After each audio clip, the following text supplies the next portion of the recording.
What's up, YouTube? My name is Mistic, and welcome back to Mistic Reacts. Today I am watching a video about the documentary Supersize Me. Something I've heard so much about, but something I've never seen. And let's get into the video.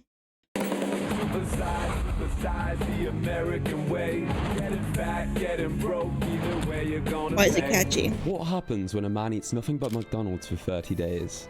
In 2004, Morgan Spurlock set out to find out and filmed his body breaking down in real time. I'm getting this really weird feeling right in my midsection, like basically in my penis right now. It's just like this. It's really freaky. The message? In your dick? Fast food is toxic, obesity is rising, and the fast food industry is to blame. It terrified parents, changed school menus, and made millions fear McDonald's. But not everyone bought it. In the years that followed, a wave of response documentaries emerged. Some lost weight eating McDonald's. Others proved his math didn't add up. Supersize Me was an amusing documentary, but it was full of baloney. And behind the scenes, the filmmaker was hiding a secret. Why is Ronald like that? Even more questionable. This is the overlooked story of Supersize Me, and how one viral stunt shaped the way we eat, think, and fear food. Okay. I mean, I don't fear food. It's tasty. New research finds childhood obesity rates are getting worse. The country is facing a dangerous weight problem. People were looking for the root cause, and the finger was pointed to the rapidly expanding fast food industry. Marketing toward children right now is having such a huge impact. It's conditioning children to want soda, to want fries. With McDonald's aggressively marketing to children, they became the perfect target. One father even tried to sue them, claiming he thought the food was healthy and that it was McDonald's fault that his daughters became obese. Why would you think Lawyers it was argued healthy? that if they could prove McDonald's intended people to eat their food for every meal and that it was harmful, they might have a case. Watching it all unfold was Morgan Spurlock, a broke, unknown filmmaker, and he saw an opportunity. And I turned to my vegan girlfriend on the couch, and I told her, I said, I got a great idea for a movie. Absolute crazy the main demon in America was obesity, was the obesity epidemic. Spurlock set out to take the fast food giants head on. The goal? To demonstrate the harmful effects fast food can have on the body. Rules. For 30 days, he ate only from McDonald's, 3 meals a day, trying each item at least once. If they offered to supersize, he had to say yes. So if the cashier said, you want that supersized? I'd say yes, ma'am. Okay. Even the What is supersized? Is that beyond large? I've never heard of a size called supersized. Or do you mean like sized up? Like, oh, the large is $2, so it's cheaper.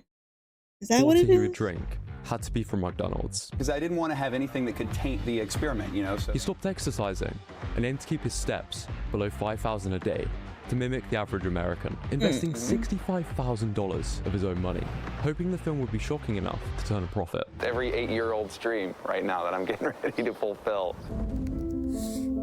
Spurlock was extensive with his medical checks. We're going to do a rectal exam. He was assessed by 4 different professionals who would monitor the experiment.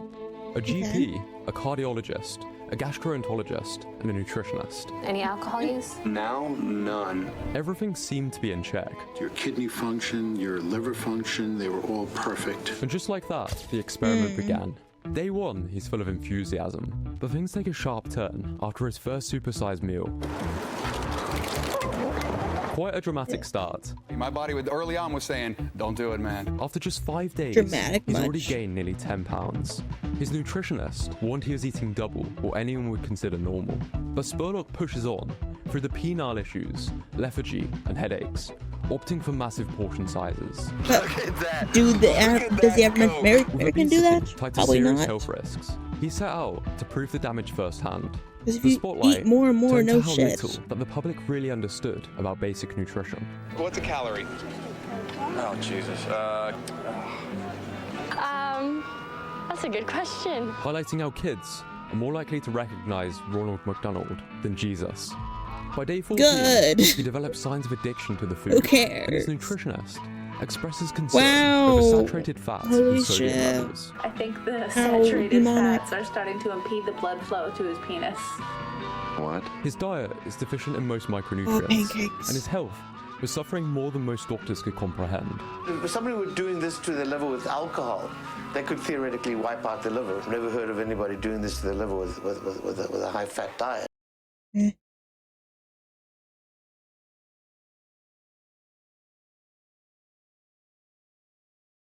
Yeah, you can tell he's definitely overeating.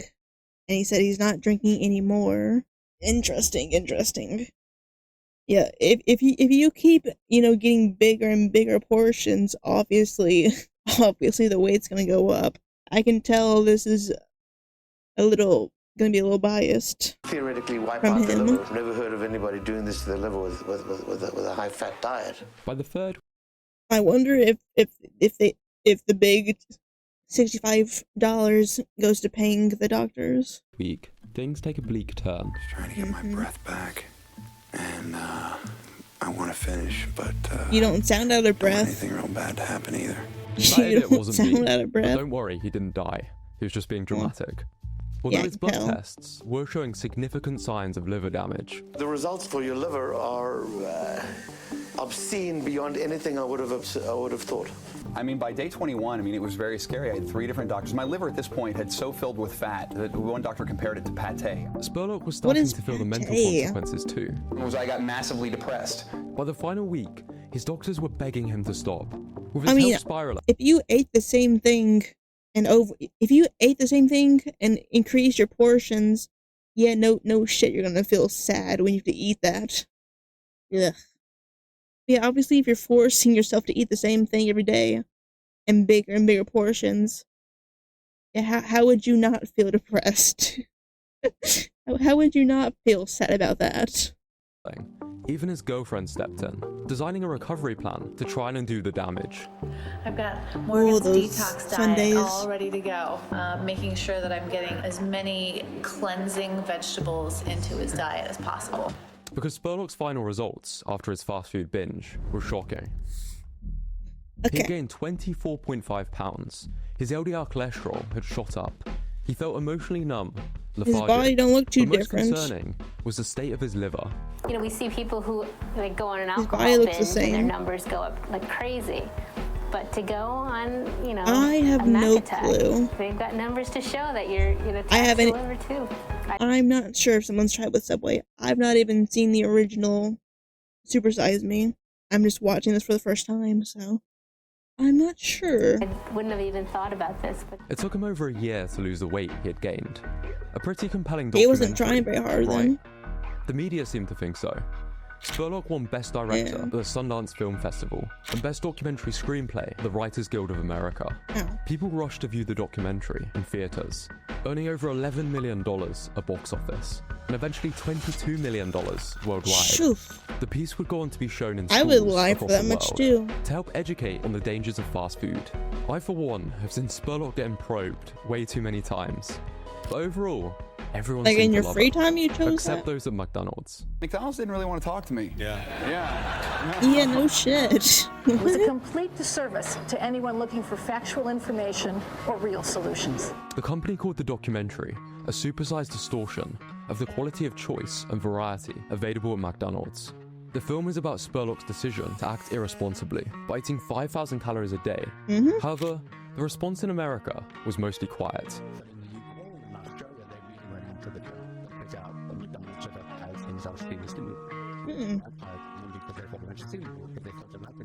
Months after the documentary's release, McDonald's quietly phased out the supersize option. They insisted it was just okay. menu simplification. I've never heard not of a it. response to That the makes film. sense. But the timing raised eyebrows. They also started making their meals look more nutritious. After years of criticism, Happy McDonald's said Meal. today it will begin serving a healthier Happy Meal. Happy Meals could now come with a salad, Happy, bottled happy, water, and a happy. pedometer. Instead of Dasani. fries and a soda, they began printing calorie and nutrition info directly onto the packaging. And Ronald McDonald would encourage more physical activity. It had nothing to do with the fact that they made an announcement about their stock after the film opened, that it dropped 75%. But it wasn't just McDonald's the documentary seemed That's to annoy. a creepy Some saw Ronald. Spurlock's experiment as sensational and advocated for more personal responsibility. Long before Spurlock revealed a secret that would damage his legacy, and make many question whether the film belonged in schools. I'm loving A it. wave of questionable response documentaries had already started pushing back. Yes, I'm the person who ate at McDonald's for 30 days and lost weight. Me and Mickey D documented Soso Whaley eating McDonald's for 30 days. Like Spurlock, but she ate within a calorie range to fit her needs, chose smaller portions and walked regularly. Makes she lost 10 sense. pounds and improved her cholesterol, advocating for personal responsibility and better diet choices over demonizing fast food. 5,000 calories per day of pretty much anything is going to make you fat and screw up your health. Isn't it also possible Even to live on protein. fast food and actually lose weight? 5 years later, Tom Norton released Fathead, a more direct response to Supersize Me, where he demonstrated he could eat under 2,000 calories of McDonald's a day and still lose weight. He called out Spurlock for his calorie and fat counts not adding up, and in response to Spurlock's refusal to publish his food logs, he listed every item in the experiment they consumed over the 30 days, suggesting that fast food was not the issue, but Spurlock's lack of moderation. To really drive the sentiment home, a high school science teacher decided to attempt something more extreme. We are going to test the hypothesis. Is it possible for a person to eat nothing but breakfast, lunch, and dinner at McDonald's for 90 straight days to become healthy? He ended up losing 60 pounds. I like to tell people that it's not the venue, but it's the menu. McDonald's liked the message, so they publicly signed him as a media ambassador. This would see him traveling to schools to spread the message. There's nothing wrong with McDonald's. He even wrote a book, My McDonald's Diet. I can eat any food at McDonald's They that must I have want, loved as this long as I'm promo. smart with the rest of the day of what I balance it out with. It's choice. It's our choices that make us fat, not McDonald's. A more scientific study was carried out in Little bit Sweden both. to test Spurlock's conclusions. Dr. Friedrich Nystrom had medical students eat around 6,000 calories a day from fast food for 4 weeks while limiting exercise. Participants gained weight and showed mild liver stress, Yeah, but no their shit. mood and cholesterol stayed stable. The researchers concluded that while fast food overeating has consequences, the dramatic effects in Supersize Me may have been exaggerated or influenced by other factors that Spurlock was perhaps hiding. It's almost a trend at this point for people to demonstrate they can lose weight while eating McDonald's, but it almost misses the point. Because I was eating so small, I was always hungry by the time the next mealtime rolled around. The issue with fast food is it's often not very nutritious, while being perfectly engineered to be as tasty and easy to overconsume as possible. I Losing love weight the on nuggets. McDonald's is a lot more difficult than with Whole Foods, because it's a lot less filling, but these people I'm were able to loving it. persevere in the short term, perhaps for the sheer spectacle. If you were to order like a normal person, 3 meals a day, you might end up with a McGriddle meal for breakfast, a Big Mac meal for lunch, and a quarter pounder meal for dinner. This is over 3,000 calories, and it's a lot less filling than the Whole Foods equivalent. A Big Mac isn't going to Those instantly McGriddles are kill you, good, though. but it's also not ideal for weight loss or health. A middle ground that every documentary skimmed over, but I wish I understood as a kid. Because even with good intentions, Supersize Me and its follow-ups had some unintended consequences. The film didn't just demonize McDonald's, it helped fuel a wave of fear-based I love the chicken misinformation, where foods were labeled as either good the, or bad, with no room for nuance, setting a precedent It's for not the emotive McChicken, fear-mongering it's over the scientific balance. McCrispy. I love the McCrispy. Today, we see a lot of fitness documentaries and influencers taking this route. This drink right here, Gatorade. See, it's bullshit. Is Ugh. extremely toxic and poisonous for your child's brain. Breakfast is one of the biggest scams in the history of the I world. hate It these kind usually of leads to one of two people. outcomes. The first, I can speak for myself, because as a kid, I cut out every food labelled as unclean by the fitness world. And I ended just up kind of cut out underweight every and dealing with food health as a issues kid. from malnourishment. That's the danger of black and white thinking. It doesn't improve your diet, it just makes you feel guilty for eating. Ironically, I'd have been healthier if I'd have just eaten the chicken nugget. The second outcome? People stop taking the message seriously. When fear replaces science, decisions get worse. Just like how McDonald's warning people not to watch their documentary only made it more popular. People saw through the claims that McDonald's would make you impotent and depressed, because when a message pushes too far, people tune out. Did you not see Supersize Me? Yeah, it just made me really want a Big Mac. Similarly to the massively ineffective anti-drug campaigns in the 80s. This is your brain on drug. Ooh, tasty. Any questions? I want to eat Some it. say Supersize Me oversimplified obesity, blaming fast food while downplaying personal responsibility. It missed a chance to teach real skills like calorie awareness, portion control, and basic food literacy. What helped me improve my health was choosing to eat healthier, yes, banana. but also incorporating more flexibility and making sure I actually enjoyed my diet. Realistic and sensible advice. That's why many health professionals argue this documentary has no place in schools. But schools didn't take this seriously until years later, when in 2017, Morgan Spurlock posted a confession that finally explained why his McDonald's experiment shocked his doctors so. So, what age were they showing it to? Like middle schoolers, high schoolers? Because I must have missed that day. I mean, I missed most days in school. I never saw this, so. But I did have my own issues with food back then anyways, so I don't think that would have helped me very much. Deeply. Anyways. He admitted to struggling with alcoholism, revealing he hadn't been sober more than a week And in 30 years. I probably should have seen it. This wasn't mentioned in the documentary, not once, and yet it could explain a lot. The liver damage that shocked his doctors, the mood swings, the fatigue, even the issues downstairs. As one commenter said, it was really brave of him to prove to us that eating 6 years of McDonald's while being an alcoholic was detrimental to your health. That big, deliberate omission matters. If this was a YouTube video framed as entertainment, maybe it wouldn't have been as bad. But it wasn't. It was presented as science, it was shown in classrooms, and it helped create a generation of black and white thinking around food, where meals were either clean or toxic. Supersize Me was an Oscar-nominated, entertaining film that started global conversations about fast food, health, and corporate power. Spurlock was an entertaining storyteller who left a lasting impact, but by prioritizing shock over substance and deliberately leaving out crucial details, the film crossed the line from documentary to distortion. I've made videos where I've slipped up too, which is why reflection matters, because Supersize Me didn't just expose the fast food industry, it exposed how easily documentaries can lie.